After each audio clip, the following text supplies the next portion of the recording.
Welcome back YouTube. Today's video is a quick one just to show you how to update the time and date in your Abarth 500 or Fiat 500, whatever you got. This one's the 595. So they've all got the same kind of fancy tablet once you get to a certain age of car, and it's very easy to use, but yeah, it's just a quick one to show you. First of all, you need to go to the settings, which is that one there. So you press that button there, and then you'll see there's all these options here. You've got language, you've got display, units, voice. If you scroll down one, you'll see there's time and date. Press that, and then you can sync with GPS time. That's the easiest one because that will always keep your time correct. You can choose between 12 and 24 hours there. You can drop down.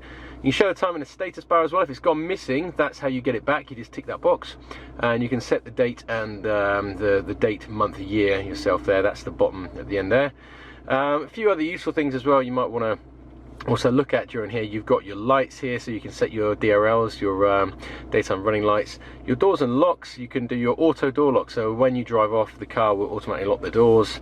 Engine off options gives you options with your radio, so you've got the radio off delay. You can have 0 or 20 minutes. 20 minutes seems a bit excessive, doesn't it?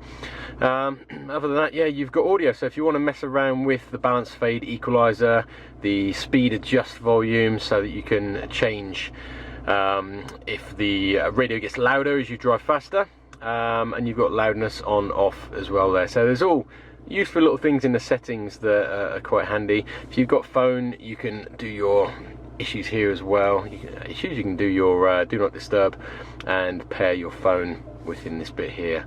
So other than that, have a look through. There's a few bits and bobs you can do there, but the most important part of this video is just to show you how to update your date and time.